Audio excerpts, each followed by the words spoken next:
हर चीज का एक क्लिक मूवमेंट होता है। आपके लिए वो कौन सा क्लिक मूवमेंट था कि आपने डिसाइड किया केरला 2 स्टोरी हम बनाएंगे? क्या इसलिए कि पिछली वाली ने 300 करोड़ कमा लिए थे तो पैसा मोटा आ गया था, तो ये लगा यार उसका नाम लेके आगे बढ़ जाते हैं? या कोई ऐसी घटना थी जो आपको इतनी हिट कर गई कि यार ये दिखाना चाहिए, क्योंकि जो दिख रहा है ये थोड़ा अनकंफर्टेबल है? देखिए, मैं आपको होता क्या है कि जब आप एक ऐसी फिल्म बनाते हैं ना, उसके बाद हर प्लेटफॉर्म का एआई ऐसी स्टोरियां आप तक पुश करते ही रहता है। ये आपको भी पता होगा कि अगर आप आधा घंटा केरला स्टोरी पे सर्च करेंगे और फिर अगर फ़ोन रख देंगे और 10 मिनट बाद उठाएंगे तो एआई आपको 10, 15, 20 और वीडियो भेज देगा केरला स्टोरी रिलेटेड। तो केरला स्टोरी 1 बनाने के बाद निरंतर ऐसे वीडियोस आते रहे, ऐसी न्यूज़ हमारे तक आती रही, और एक आर्ग्यूमेंट बहुत बड़ा हमने सुना। लोगों ने कहा कि अरे ये तो केरल में होता है यार, ये पूरे भारत में थोड़ी, आईसिस का मॉड्यूल तो सिर्फ केरल में है।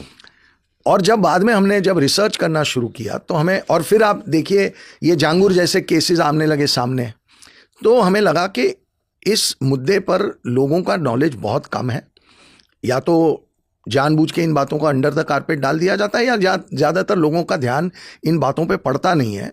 तो हमने एक बहुत रिसर्च किया 6-8 महीने, और हमें जो डेटा मिला उससे हमें लगा कि ये प्रॉब्लम पूरे भारत भर में है और जितना हम सोचते हैं उससे बड़ा है।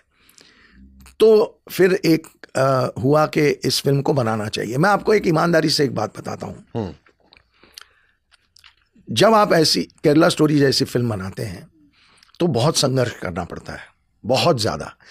जितना संघर्ष इस फिल्म में हमें करना पड़ता है, उतने में मैं 3 कमर्शियल फिल्में आराम से घर बैठे बना सकता हूँ। तो ये फिल्में बनाना क्यों छोड़ दिया आपने? अब इतने बड़े पिक्चर नमस्ते लंदन बना रहे थे। अभी बना रहा हूँ, मैंने ऑलरेडी 2 फिल्में और बनाई। मजा आ रहा था देख के। क्या मेरी फेवरेट फिल्मों में से नमस्ते लंदन है। आज भी उसके गाने या फिल्में देखता हूँ, मुझे लगता है क्या बना दिया था। Thank you so much. नहीं, अभी मैंने 2 और फिल्में, हमारी शूटिंग जस्ट कंप्लीट हुई है।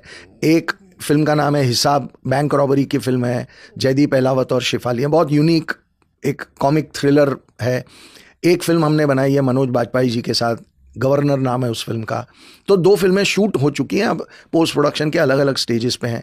तो ऐसा बिल्कुल पिछली केरला स्टोरी से काफ़ी पैसा आ गया था। पैसा तो ज़रूर आया था, लेकिन उससे जो हमने समाज में जागरूकता देखी थी और जितना लोगों को हमने देखा था कि लोगों की ज़िंदगियाँ बदली, और पिक्चर रिलीज से लेके आज तक हमें खत आते हैं, लोग हमारे तक किसी ना किसी ज़रिए से पहुंचते हैं और बताते हैं कि उस फिल्म को देखने के बाद उनकी किसी ना किसी की ज़िंदगी उनके आसपास संभल गई। आपको तो खत आ रहा है, अदा शर्मा को मैसेजेस आते थे कि तुम्हारा रेप कर देंगे, मार डालेंगे। जी जी। तो वो वही लोग फोटोज गंदी गंदी वायरल कर रहे थे लोग। तो देखिए, वो आपको तो पैसा मिल गया, उनको धमकी मिल रही है अदा शर्मा को? नहीं, धमकी तो हमें भी मिली थी, लेकिन उसे हमने इतना सीरियसली लिया नहीं, क्योंकि हम ऐसा भी मानते हैं कि भारत देश एक बहुत सहिष्णु देश है, और जस्ट बिकॉज आपने एक अनकंफर्टेबल ट्रूथ दिखाया है इसलिए कोई ऐसा काम करेगा, ऐसा मैं मानता नहीं। तो ये पिछली वाली का रिएक्शन था जो आदा शर्मा इसमें नहीं है? नहीं, ऐसा नहीं था। ये 3 नई कहानियां हैं, 3 बिल्कुल नई स्टोरीज हैं।